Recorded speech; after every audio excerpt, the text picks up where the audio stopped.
अवधूत चिंतन श्री गुरुदेव दत्त. श्री स्वामी समर्थ. उद्या गुरुपौर्णिमा आहे. हा दिवस खूप महत्त्वाचा आहे. पौर्णिमा तिथी या दिवशी असते आणि गुरुपौर्णिमा तर हा दिवस प्रभावी असल्यामुळे या दिवशी आपण वागताना बोलताना काही नियमांचं पालन करायचं आहे. काही गोष्टी आपल्याला करायच्याच आहे आणि काही चुका कटाक्षाने टाळायच्या आहे. कारण जसं शुभ दिवशी आपण पूजा अर्चा करतो, काहीतरी आपण चांगल्या गोष्टी करत असतो की त्याचं आपल्याला चांगलं फळ मिळेल, त्याचप्रमाणे या दिवशी जर आपण काही चुका केल्या तर त्याचे वाईट परिणाम सुद्धा भोगावे लागतात.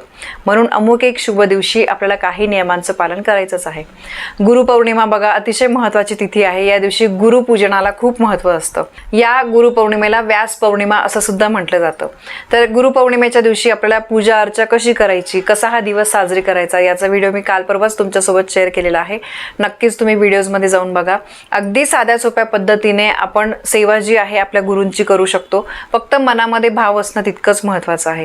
कारण एखादी गोष्ट जर आपल्या मनामध्ये भाव नाही आणि आपण केली ना, मग त्या गोष्टीचं कधी पण आपल्याला फळ मिळत नाही.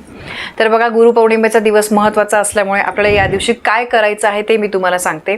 सगळ्यात पहिले आपल्याला या दिवशी सकाळी लवकर उठून आपली देवपूजा वगैरे करायची आहे. आंघोळ वगैरे झाल्यानंतर देवपूजा करायची आहे.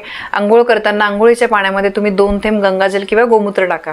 कारण बघा दिवस हा शुभ असतो, तर काही वाईट गोष्टींचा आपल्यावर परिणाम झाला असेल तर गोमूत्र किंवा गंगाजल तुम्ही टाकून आंघोळ केली तर वाईट गोष्टी, नकारात्मकता ही धुतली जाते.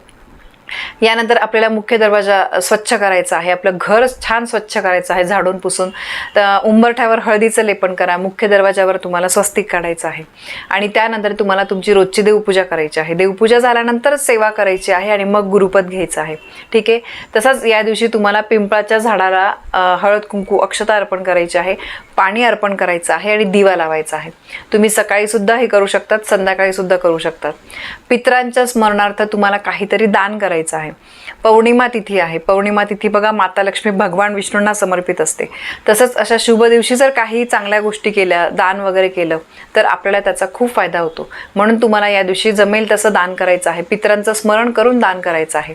यानंतर सेवा मी तुम्हाला सांगितल्या. सेवा तुम्ही बघा श्री स्वामी समर्थ मंत्राचा जप, तारक मंत्राचा जप, त्यानंतर स्वामी चरित्राचं तुम्हाला संपूर्ण एक पारायण करता आलं ते करा. जितके जास्त पाठ तुम्हाला या दिवशी वाचता येतील तेवढे करायचे आहे. आणि महत्त्वाचं म्हणजे गुरुपौर्णिमेच्या दिवसापासून तुम्ही सत्यनारायणला सुरुवात करू शकतात. संध्याकाळी आपल्याला सत्यनारायण करायचा असतो. तर सत्यनारायण जे आहे प्रत्येक पौर्णिमेला जर तुम्ही सत्यनारायण केले तर वर्षामध्ये 12 सत्यनारायण पूजा आपल्याकडून होत असतात. तर तुम्हाला इच्छा असेल तर तुम्ही या पौर्णिमेपासून सुरुवात करू शकतात. कळालं. त्यानंतर दुसरी गोष्ट म्हणजे तुम्हाला या दिवशी मंदिरामध्ये पिवळ्या वस्तूंचं दान करायचं आहे. बघा पिवळ्या वस्तू ज्या आहेत त्या दान केल्यामुळे या दिवशी आपल्याला माता लक्ष्मी भगवान विष्णूंचा आशीर्वाद मिळत असतो.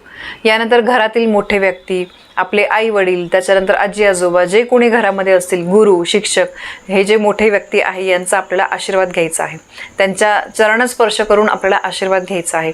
गुरूंचा आशीर्वाद घेणं या दिवशी खरंच खूप महत्त्वाचं आहे. ठीक आहे. आणि यानंतर तुम्हाला माहिती आहे की आपली अगदी लहानपणापासून म्हणतो आपण ती प्रार्थना, गुरुर ब्रह्मा गुरुर विष्णू गुरुर देव महेश्वरा गुरुर साक्षात परब्रह्म तस्मै श्री गुरुवे नमः. या मंत्राचा, या प्रार्थनेचा आपल्याला एकदा तरी दिवसातून उच्चार करायचा आहे. बघा सोप्या सोप्या गोष्टी करायच्या आहे. या जमतील तेवढ्या गोष्टी तुम्ही करा. तुम्ही सेवा वगैरे जी आहे ती सकाळी जमलं तर सकाळी करा, नाही जमत ते तुम्ही संध्याकाळी केलं तरी सुद्धा चालेल. तर बघा या झाल्या की कुठल्या आपल्याला चांगल्या गोष्टी करायच्या की ज्यामुळे आपल्याला या दिवसाचा लाभ होईल, भरभरून पुण्य मिळेल. आता या उलटच गुरुपौर्णिमेच्या दिवशी कुठल्या चुका टाळायच्या आहे, कुठल्या गोष्टी करायच्या नाही आहे.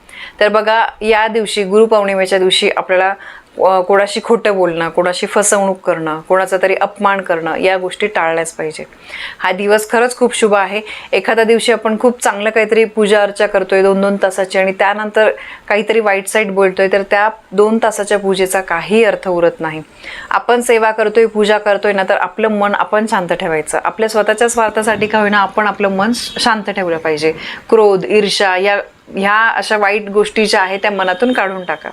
यानंतर अजून महत्त्वाची गोष्ट म्हणजे या दिवशी बघा मांसाहार वगैरे यासारख्या गोष्टींपासून दूर राहायचं आहे. खरं तर बघा आता चातुर्मास सुरू झालेला आहे. संपूर्ण चातुर्मास आपण बरेचसे नियम पाळत असतो. त्यातल्या त्यात अशा शुभ दिवशी आपल्याकडून खाण्यापिण्याच्या बाबतीत काही चुका व्हायला नको, कारण त्याचे खरंच मग वाईट परिणाम भोगावे लागतात. आपलं शरीर जितकं शुद्ध असेल ना तितका त्या दिवसाचा आपल्याला फायदा होत असतो. यानंतर बघा या दिवशी समजा तुमच्या दारामध्ये कोणी आलं काही मागायला आलं तर तुमच्या यथाशक्तीने तुम्ही काहीतरी दान करा, पण दारामध्ये येणाऱ्या व्यक्तीचा अपमान करू नका.